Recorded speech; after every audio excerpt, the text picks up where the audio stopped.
At this place in history, we're continuing our little tour of Winooski in honor of its centennial celebration. And right now, we're outside one of the most iconic buildings here in the Onion City, the Winooski Block.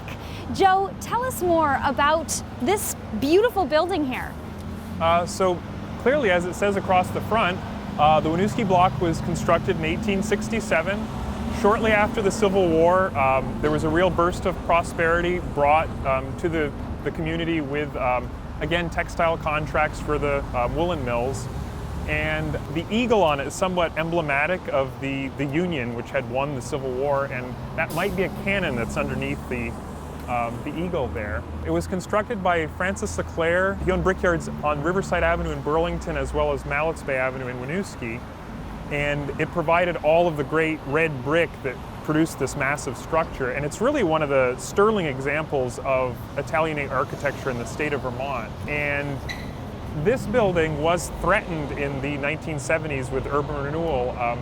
They wanted to take it out with the east side of Main Street. And Senator Russell Niquette actually owned the building. And his son, Russell Niquette Jr, was serving in Vietnam, and apparently was hearing about the urban renewal project that was going on in Winooski and wrote back to his father and said, "Do everything you can to save that building. I want to do something with it when I get back."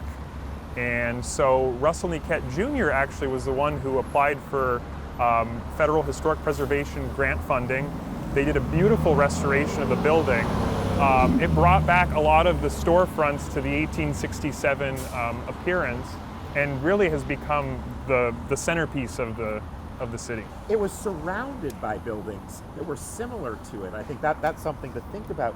Can you tell us a little bit more about the urban renewal movement in the U.S. and its impact specifically on Winooski? I think the major push there was, it was well intended, meaning to improve urban spaces by creating areas for new development that, like, you weren't going to have the problems associated with old buildings, but it was a little bit flawed in that it really didn't take into consideration the residents who lived in these neighborhoods, the great loss of history and of art that was captured in the architecture, like what we have with the Winooski Block. Was it always retail space? Was it always used for shops back in the day? That building has seen a whole variety of uses.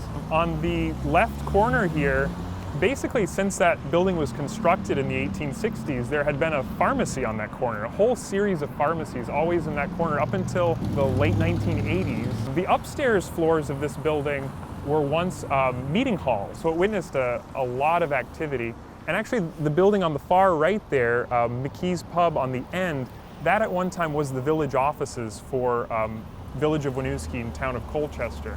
And so that table that we were sitting at was once contained in that space there. That's now Mckees Pub. At this place in history.